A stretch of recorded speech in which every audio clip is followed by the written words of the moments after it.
Continuing into ideal gas law, we're going to work a couple practice problems. That way we can make sure we fully understand how to use our formula and calculate for variables that are associated with it. So with that said, let's just jump straight into it.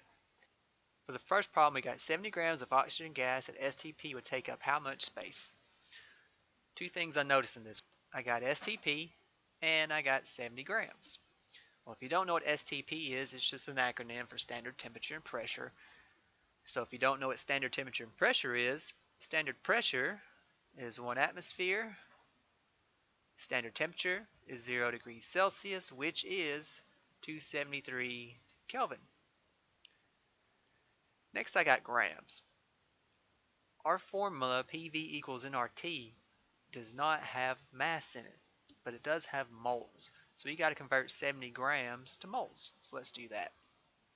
I got 70 grams of oxygen gas. Oxygen gas is O2. Put that over 1. I do my conversion with dimensional analysis. Since grams is on top, grams will go on bottom, and moles, what I want, goes on top. Well, 1 mole of oxygen gas is how many grams? I'll use my periodic table, and I am going to round my atomic mass number. So oxygen is 16, there's 2 of them, so 1 mole of oxygen gas weighs 32 grams. So 1 mole of oxygen gas has a mass of 32 grams. So I do 70 times 1 divided by 32. So we have 2.2 moles of oxygen gas. So what else am I missing here? Well, we got PV equals nRT, or perv-nert. I have a pressure. I need a volume. Well, it says how much space would it take up? Space is volume, so I'm looking for volume. Moles, we got that. We also have R. R is the universal gas constant. There's 2 of them we got to choose from. One goes with kilopascals, one goes with atmospheres. Our pressure is in atmospheres, so we need to use the value that goes with atmospheres. So that's going to be 0.0821. Now that we got all of our variables picked out, we take those numbers and plug them into our formula. So pressure is 1. Volume is X, that's what I'm looking for. N is 2.2. R is 0.0821. And temperature is 273. Now we just do a little bit of algebra. 1 times X is 1X. 2.2 times 0.0821 times 273. And we get 49.31. We divide by the value with X. Ones cancel out. X equals 49.31. But what is it measured in? We're looking for volume. Volume is liters. So there's our answer. Next problem. How many moles of gas would take up 5 liters at 8 kilopascals and 100 kelvins? Alright, so we're doing ideal gas law still. So we got to use perv-nert, or PV equals nRT. So we need to pick out those variables. Well, let's find pressure. Pressure is ATMs or kilopascals. So that's going to be 8. So 8 kPa. I need a volume. That's going to be 5 liters. I need N. N is moles. That's what I'm looking for. So it says how many moles. R. R is the universal gas constant. Since we're measuring in kilopascals, this is going to be 8.315. And then I got temperature. Temperature is 100 kelvins. And keep in mind it has to be in kelvins. So no conversion needed there. Now that I got my variables picked out, I just simply plug it into my formula. So P is 8, V is 5, N is X, R is 8.315, and temperature is 100. So 8 times 5 is 40. 8.315 times 100 times X, and we get 831.5 X. Now we divide by the value with X. cancels. X equals, once we do 40 divided by 831.5, 0.05. But 0.05 what? We're looking for N, we're looking for moles, so this will be just moles. And there is our answer. Next problem. What is the pressure in kilopascals of a 3 mole sample of helium gas at a temperature of 25 degrees Celsius if its volume is 0.505 liters? So once again, we're doing PervNert, or PV equals nRT. I know that because I have all the variables present, all the gas variables present. So let's pick out our variables. What is the pressure? So I'm looking for P, and it needs to be in kilopascals of a 3 mole sample. So N is 3 moles of helium gas. Now sometimes it matters what gas it is, sometimes it doesn't. I'll just go ahead and specify what gas it is. At a temperature of 25 degrees. Now our temperature has to be in Kelvin, so to change that Kelvins, if it's Celsius, I just add 273.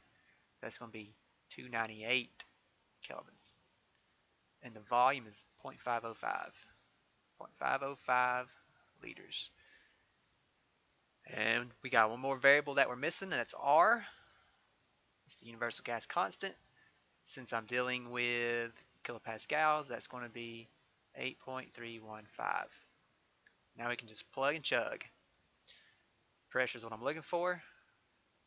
Volume is 0.505. N is 3. R is 8.315.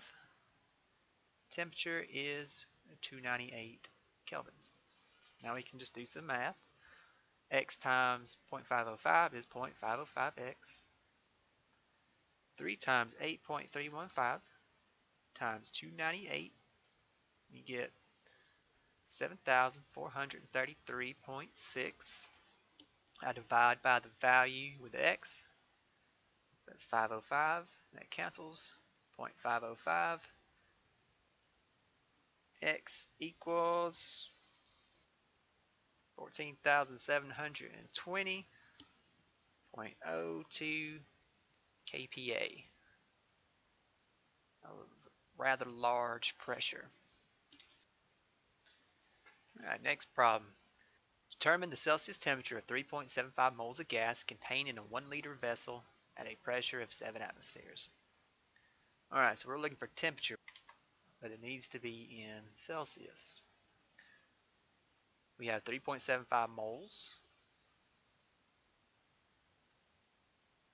It's contained in a 1 liter vessel, so it's volume, and a pressure of 7 atmospheres. Now we need an R constant. Since we're in atmospheres, it's going to be 0.0821. Set up our formula, PV equals nRT. Now we just plug it in. P is 7, V is 1, N is 3.75, R 0.0821, and temperature is what I'm looking for. Now when I solve for this temperature, it's going to be in Kelvin, so I'm going to change Kelvin to Celsius. So we'll have an extra step there. But let's just figure this out first. 7 times 1 is 7. 3.75 times 0.0821 times x. You get 0.308 x. Divide by the value with x. That cancels. 7 divided by 0.308. Get 22.74. But this is kelvins. I need it to be Celsius. So how do I change that kelvins to Celsius? Well, that's simple. Subtract 273. So if we do that, you get negative 250.3 degrees Celsius. So a pretty cold temperature. Alright, our last problem. How many grams are in a sample of chlorine gas if the pressure is 1520 millimeters mercury, The volume is 7,500 milliliters, and the temperature is negative 80 degrees Celsius. There's a whole lot of conversions that need to go on in this problem, but this shouldn't be too big of a problem. Let's just see if we can figure it out. First of all, we're looking for a mass. We're looking for grams. Our formula does not have mass, so once we find moles, we'll have to do a mole conversion. We're dealing with chlorine gas, so chlorine gas molar mass is 70 grams. Chlorine is 35 grams. There's two of them. The pressure is 1520 millimeters mercury. Now our constant neither is 4 millimeters mercury. We got one for kilopascals. We got one for atmospheres. We don't got one for millimeters mercury. So we got to convert millimeters mercury to atmospheres. So let's do that. So 1520 millimeters mercury over 1. I'm changing that to atmospheres. So millimeters mercury goes on bottom. Well, 1 atmosphere is equal to 760 millimeters mercury. So millimeters mercury cancels out, leaves us with atmospheres. So 1520 divided by 760, we get 2. So I'm going to have 2 atmospheres. That's my pressure. The volume is 7,500 milliliters. I need to convert that to liters. And that's easy to do. Just move your decimal 3 times to the left. So that's going to be 7.5 liters. The temperature is negative 80 degrees. We need to change that to Kelvin. So temperature negative 80 plus 273 is 193 kelvins. Now we need an R constant. Well, since we're in atmospheres, this is going to be 0.0821. We'll clean this up just a little bit so I got room to work. And again, we're looking for mass, but to get to mass, we need moles. So let's use PERVNERT, or PV equals nRT.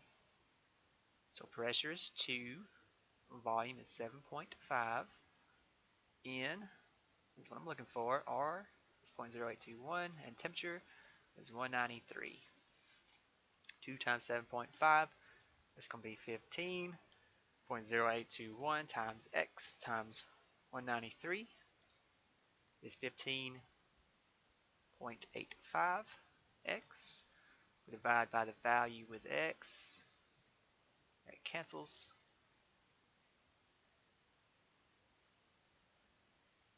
So 15 divided by 15.85, we get 0.947 moles of chlorine gas. Now it's just a simple mole conversion. Got to change it to grams. So 0.947 moles chlorine gas goes over 1. Set up our proportion. So 1 mole chlorine gas, we said weighed or has a mass of 70 grams. Moles cancel, leaves us with grams. So 0.947 times 70 gives us 66.27.